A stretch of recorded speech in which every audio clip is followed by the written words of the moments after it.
Good morning and welcome to Face the Nation. President Trump's threat to massively escalate attacks on Iran set off a diplomatic scramble on Saturday. American allies, including the Saudi crown prince, urged the president to back off plans to bomb Iran's energy infrastructure. Late last night, Trump said military action at levels unseen since World War II remained an option. But he's holding off for now at the request of allies as well as Iran, because he claimed there was a diplomatic opportunity, or as he put it, quote, the perimeters of a deal has been agreed to. This morning, diplomatic sources tell me that there is no deal yet, but rather signs of progress towards an arrangement with Iran to reopen the strait. The challenge remains just how much leverage Iran will maintain over it. We turn now to Arizona Democratic Senator Mark Kelly, who joins us from Columbus, Ohio this morning. Good morning to you, Senator. Good morning, Margaret. We're now in the 6th month of this war we had been told would last 4 to 5 weeks. In the past week, the targets have widened. Iran hit Egypt. We saw Saudi Arabia join the U.S. in bombing Iranian-backed militias there. And then late last night, President Trump used the term that he had been considering military action on levels unseen since World War II.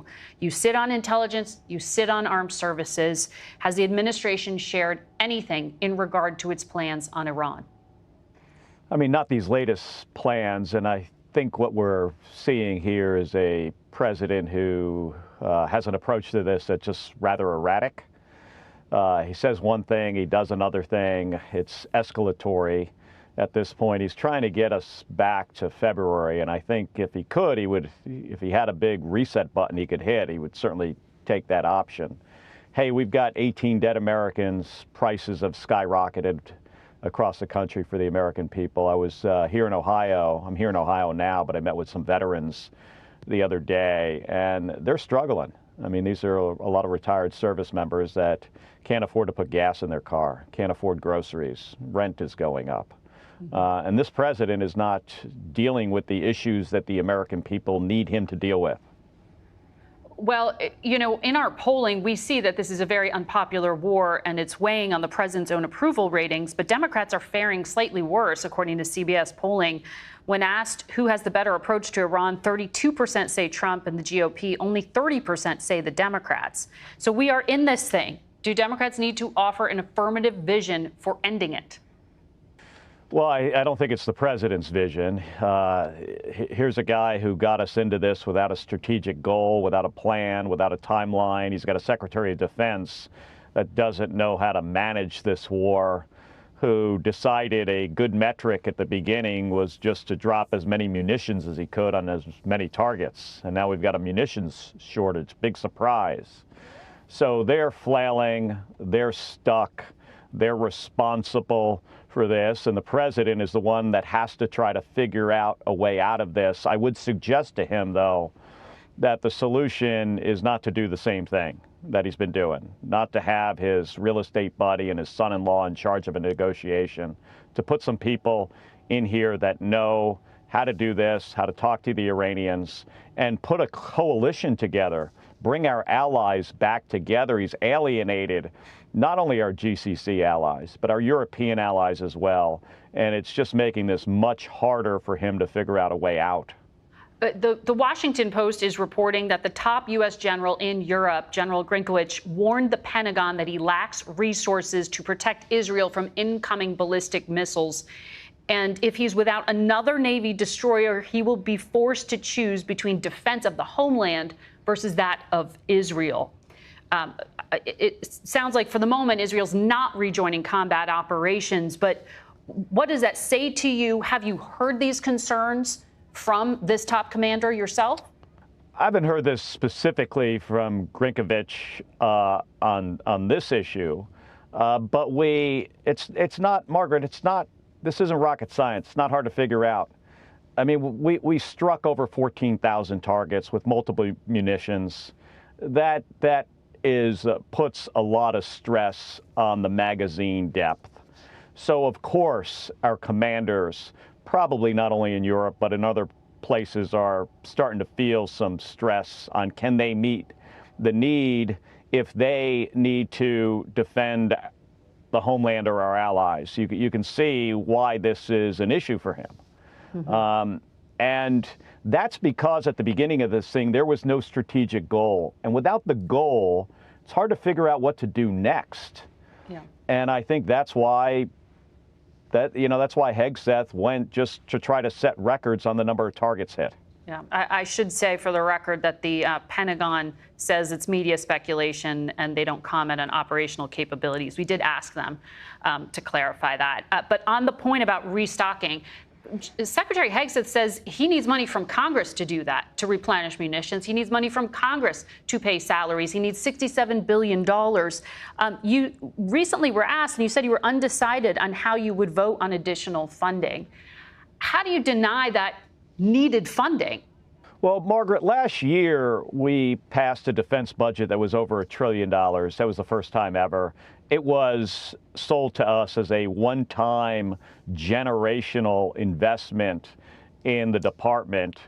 And in my view, they squandered that. Now they're coming and they're asking for $1.5 trillion plus a supplemental. We're approaching the amount of money that every other country on the planet spends on defense in a year. This is irresponsible. And now they want a blank check. Hey, I'm going to make sure the troops have what they need to defend themselves and defend the United States. So you would vote for the 67? But they need to come to us. No, not necessarily. They need to come to us with a reasonable approach here. The $1.5 trillion, that has systems that I am very confident aren't going to work. They're still working on space-based interceptors for ICBMs. The physics on this is really very, very challenging. It's not going to make us safer. There are other systems that we don't need. They need to understand that we do not have unlimited resources in this country. We've got $39.5 trillion in debt, and the defense budget that they're requesting is twice what it was when I got to the United States Senate in 2021. It's twice that budget. Well, you mentioned that you're in Ohio right now and you were campaigning for fellow Democrats there. We're about 90 days out from the midterms. We looked at some recent Quinnipiac polling. It showed Democrats have a 23% approval rating, worse than President Trump's approval. You've got a lot of headwinds. Republicans have an advantage in terms of over Democrats in terms of funding. There's redistricting that I know Democrats say disadvantages them, though they've also gerrymandered. We see inter-party fighting in Minnesota and in Michigan with no real promise to unify Democrats over a common candidate here. How concerned are you that Democrats are going to lose this thing or end up with this very, very tight race? Well, I think we have an opportunity here, despite the Republican gerrymandering that started in the state of Texas, to try to, rig the deck, so to say, here, and make it more challenging. That provides an advantage to them. But this president is historically unpopular for a midterm president, and he's not meeting the needs of the American people. Gas is up over $4 a gallon. Half of Americans are having a hard time affording food. Rent, home ownership is down. Rent is up. The American people are really struggling. So we have an opportunity to win back the House, and I am confident we will. On the Senate side, it's challenging. I'm not gonna paint this as a rosy picture, but we've got 90 days to go. We have opportunities in a lot of different places, more than we thought we had 6 months ago. And a year and a half ago, I would say we had no opportunity to win back the Senate. But because of the horrible job that Donald Trump has done for the American people, I think we have a chance we could win back control of the Senate. And that's why I'm here supporting Sherrod Brown. He wasn't successful in 2024. He could definitely win here in 2026, but it's going to take some effort. Let me ask you about what may happen tomorrow. Bill Pulte, who is the acting director of national intelligence, has said that he is going to hand over the top job to the man who was just confirmed by the Senate, Jay Clayton. Democratic objection had been one of the holdups as well in getting that FISA authority passed.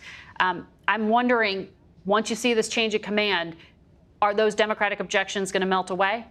I can't speak for everybody, but for me, they will. Bill Pulte was not qualified in any way for this job, should have never had it. He fired, according to him, about half of the director's office. And hey, I thought there were too many people over there anyway, but this guy was not qualified, didn't even really understand what the Office of National Intelligence did. So I can't imagine he did a very good job at figuring out who to let go and who to keep. And because we're also in the middle of a war right now, so I suspect when we sort this out, we're going to probably realize that he fired a bunch of the wrong people. So hopefully on Monday he is out of the office and we could talk about FISA renewal. All right, Senator Mark Kelly, thank you for your time this morning. Thanks for having me on.